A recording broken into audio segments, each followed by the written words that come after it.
ધારાસભ્ય ચૈતરભાઈ વસાવાનું કમબેક। આદિવાસી સમાજ રાહ જોઈને બેઠી કે આજે નહીં તો કાલે ચૈતરભાઈ વસાવા જેલમાંથી બહાર આવી જાય, પણ જેલમાંથી બહાર આવે એવા અત્યાર સુધી સંકેતો નથી લાગી રહ્યા। પણ ગુજરાત હાઈકોર્ટની અંદર એમની સુનાવણી થશે, પણ એની પહેલા શું થશે કે ગુજરાત હાઈકોર્ટની અંદર એમની અરજી થશે। ભાઈ જ્યારે આ ચૈતરભાઈ વસાવાની અરજી હાઈકોર્ટની અંદર થશે ત્યારે સાહેબ જુઓ મહત્વનું રહેશે કે હાઈકોર્ટમાંથી એ ચૈતર વસાવાને રાહત મળે છે કે નથી મળતી। આમ તો આપણે એમના ઘણા બધા વિડીયો જોયા, હંમેશા માટે આદિવાસી સમાજ માટે એમને ઘણા બધા કામો કર્યા, પણ હમણાં જે એમને જેલમાં નાખી દેવામાં આવ્યા અને ત્યાર પછી જે આપણને સમાચાર મળ્યા કે 7 વર્ષની જેલ, એક બહુ દુઃખદ સમાચાર કહેવાય, કેમ કે 7 વર્ષની જેલ એ ધારાસભ્યને કરવામાં આવે તો તમે સમજી શકો ભાઈ કે આ ઘટના એક કેટલી મોટી ઘટના કહી શકાય।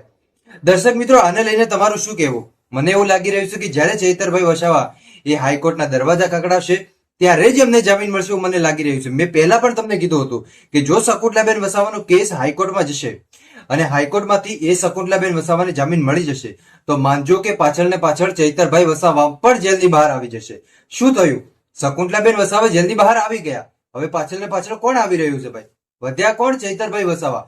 તો ચૈતરભાઈ વસાવા પણ આવી શકે છે જેલની બહાર। હવે ક્યારે આવશે એ તો મિત્રો એની પહેલા જે હાઈકોર્ટ આવે, હાઈકોર્ટની અંદર એમની અરજી થશે, ત્યારબાદ તારીખ પડશે, એ તારીખ પછી ત્યાં સુનાવણી થશે અને સુનાવણીની અંદર ચૈતરભાઈ વસાવા ત્યાં હાજર રહેશે અને પછી વકીલો અને જજ સાહેબ વચ્ચે એ સામને સામને આપ મિલન થશે ને ત્યારે જોવું મહત્વનું રહેશે કે આખરે એ કોનું જોર ચાલશે। તમને શું લાગે કે ક્યારે બહાર આવી શકે? મને કમેન્ટ કરીને જરૂર બતાવજો।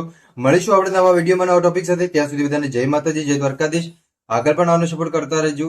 ધન્યવાદ।